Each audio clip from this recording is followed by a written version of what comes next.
She burst out of the tall summer grass. There was blood on her dress. Fear burned in her eyes. For a heartbeat, even the Kansas wind seemed to stop. She ran like hell had reached up from the prairie to drag her back. Her white dress was torn. Her hair stuck to her face. She kept looking over her shoulder like someone was close enough to breathe down her neck. Her name was Lily Hart.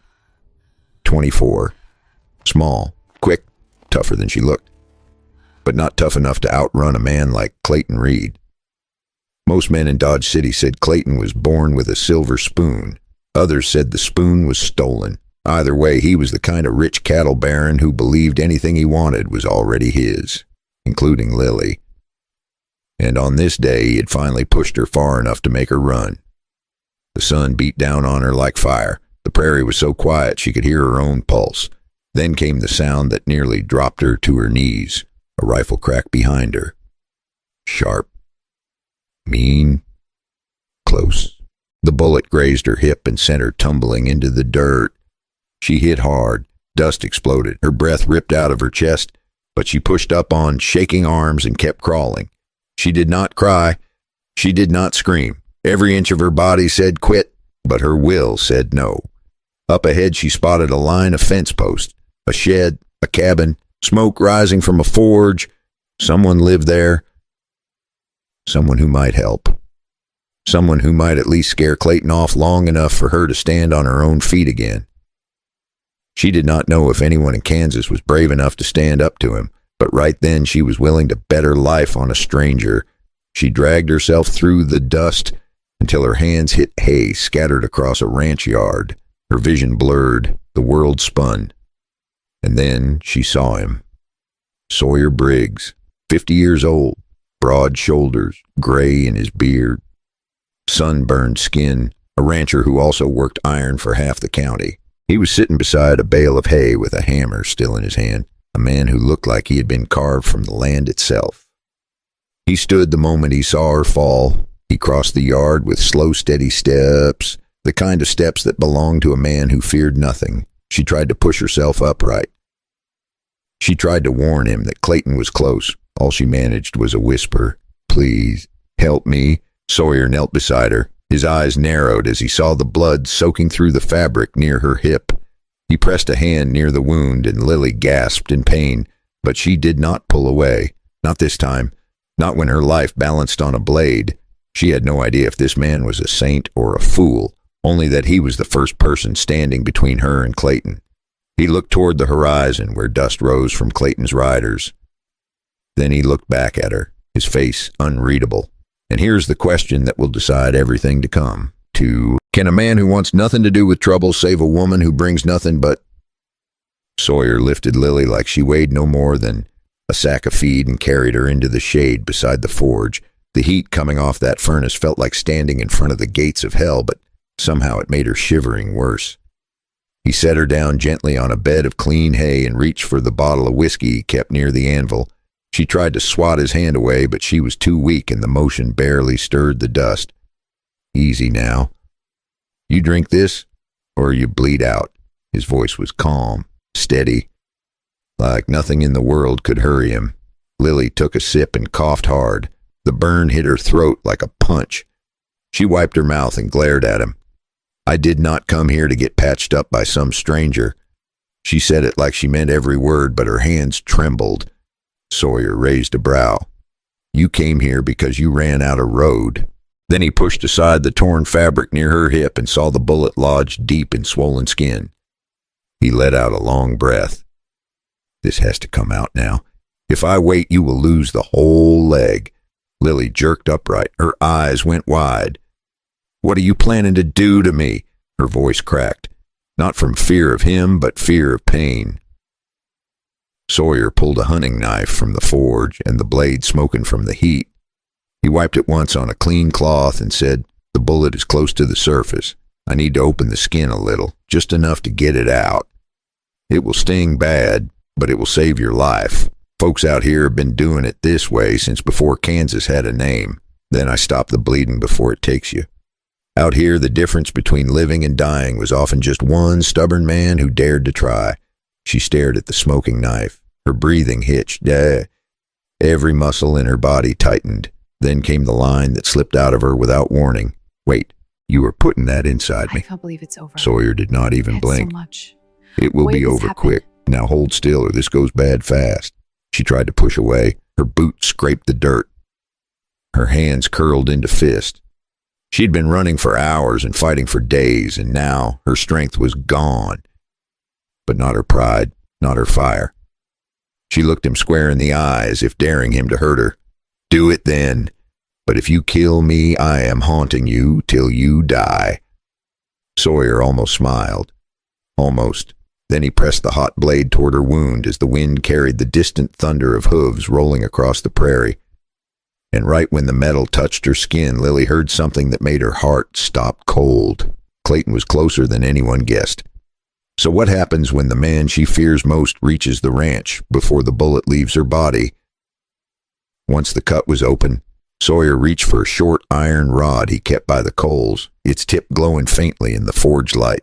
The hot metal touched Lily's skin, and she let out a sound that was half gasp and half fury. Sawyer pressed down, steady, not cruel, just a man who had done this sort of thing too many times to flinch now. The hot metal hissed as it met torn flesh.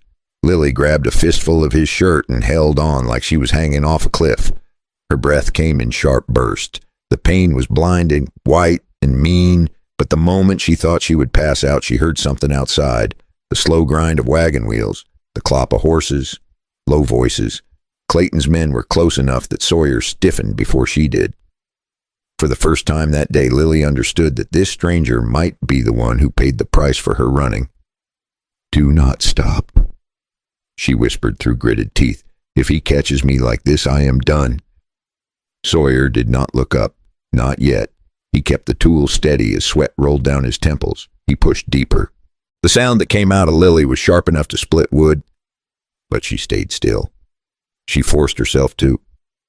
Her fingers dug into his arm hard enough to leave marks. "There it is," Sawyer muttered. "Bullet is turning. Hold on." Sawyer's hand brushed her waist as he steadied her, and for a strange second Lily felt a warmth that had nothing to do with the forge fire. A shout came from outside, a man's voice, deep, cold. "Clayton Reed? Sawyer Briggs? You got something that belongs to me. Bring her out, and no one gets hurt." Lily's heart slammed hard against her ribs. Sawyer finally looked up at her, just for a second, but that second felt like a whole decision being made in his eyes. He braced her hip with one hand and drove the tool in with the other. The bullet shot free and clattered onto the dirt. Lily gasped like she had been underwater too long. Sawyer grabbed a wad of clean cloth and pressed it to her wound. His voice dropped low. "You can stand for a minute, right? Because if Clayton walks through that door, you better be standing, or you better be ready to fight." Lily pushed herself upright. Her legs shook like a newborn colt, weak but stubborn. She tasted iron in her mouth. She wiped her tears with the back of her hand. She was not done yet. Outside, the footsteps grew heavier, closer. Clayton called out again, at this time louder. "Briggs, you got one chance to hand over the girl." "Do you hear me?" Sawyer stood, picked up his hammer, and nodded toward the doorway. He was outnumbered and outgunned, but he had lived too long to let fear make his choices for him. Lily swallowed hard, her pulse hammered. They both knew what came next would decide everything. Some folks get to choose their battles, but for Lily and Sawyer, this one had kicked the door in and made itself at home. And just before Clayton's shadow filled the doorway, let me ask you something. If you were Sawyer, would you hand her over, or would you risk your life to keep her safe? If you want to hear what happens next, feel free to subscribe so you do not miss the next part of this story. And while you are here, grab a warm drink, settle in, and tell me. What time is it for you, and where are you listening from? Clayton stepped into the doorway like he owned the whole prairie. Dust clung to his boots. Sweat streaked his collar. Two men stood behind him with their rifles ready. He scanned the room slow, almost lazy, until his eyes landed on Lily standing beside Sawyer with that blood-soaked cloth pressed to her hip. "Well, look at that," he said with a half-smile. "I ride all the way out here and find my bride hiding in another man's barn." Lily stiffened. Sawyer did not move a muscle. Oh, and he just shifted his weight like a bull about to charge. Clayton pointed at her. Come here right now. Do you hear me? Lily shook her head. Her voice trembled, but she held her ground. I am not yours. Not now. Not ever. Clayton laughed, a deep, ugly sound that made the hair on her arms rise. He waved at Sawyer with a flick of his hand. Briggs, this is simple. You step aside, I take the girl, and we all go home. No trouble. Sawyer slid one boot forward, just one, but it was enough to change the air in that room. You shot her, he said quietly. You chased her across half the prairie, and you think I am letting you walk out with her? Not happening. Clayton's smile dropped. Trouble it is then. The first gunshot cracked so loud the forge rattled. Clayton's hired hand fired too soon, too wild. Sawyer lunged, grabbed the heavy iron ladle beside the anvil, and swung it hard. The blow hit the rifle clean out of the man's grip. The gun clattered across the floor. Lily stumbled back against the hay, but stayed standing, her pulse hammered. But she refused to fall. Clayton grabbed her arm. He yanked so hard she cried out. Sawyer turned fast, grabbed Clayton by the collar, and slammed him against the wooden beam with a force that rattled the tools hanging nearby. Clayton spat blood and hissed. You think you can steal from me? You think you can take what is mine? Sawyer leaned in close. She is not an object, and she damn sure is not yours. The second hired man raised his rifle, aiming at Sawyer's back. Lily saw it first. Her breath caught. She knew that in one more heartbeat the whole fight could end with a death, maybe Sawyer's and maybe hers. So she did the only thing she had left in her. She grabbed the nearest thing she could reach, not to fight like a soldier, just to swing enough to break his aim. Her body shook hard, but she lifted the iron with a quick, desperate jerk. And now, here's the moment that decides everything. Will Lily swing that iron and save Sawyer? Or will Clayton's bullet end the story right here? Lily did not wait for fear to catch up with her. She swung the iron with every ounce of strength she had left. The sound cracked through the barn like a church bell. The rifleman dropped to his knees, dazed, the gun slipping from his hands as dust swirled around him. Clayton froze just long enough for Sawyer to wrench free and shove him back against the post. For the first time all day, the danger in that barn felt like it might finally be tipping their way. The two men locked eyes, both breathing hard, the air thick with smoke from the forge and the heat of anger. Clayton swung first, wild and sloppy, but Sawyer moved like a man who had survived too many rough years to be taken down by another bully. One solid punch and Clayton hit the dirt. The barn went quiet. In that thin slice of silence, every breath felt louder, like the day was still deciding who it was going to let walk away. Only the forge cracked softly in the corner. Lily stood there, the iron tool shaking in her hands, but there was a fire in her eyes now, a steady one, a new one. She had not just survived, she had fought back. Sawyer moved to her side and took the iron gently from her fingers. He looked at her with something close to pride. You saved my life. His voice was calm, but she could hear the truth in it. And for the first time since she ran from Clayton, Lily felt her heart steady. Clayton groaned in the dirt. His men helped him up, their own courage broken. He glared at Lily like he wanted to burn her whole world down, but Sawyer stepped between them. His voice low, slow, and final. She is done with you. Ride out and do not come back. Clayton pushed himself up, wiping blood from his mouth. His eyes burned with fury, not fear. This is not done, Briggs.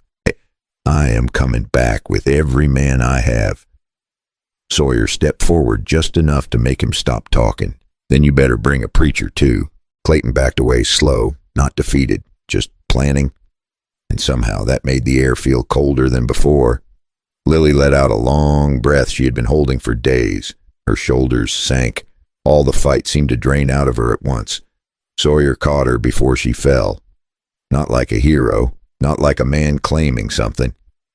Just a human being who refused to let someone break in front of him.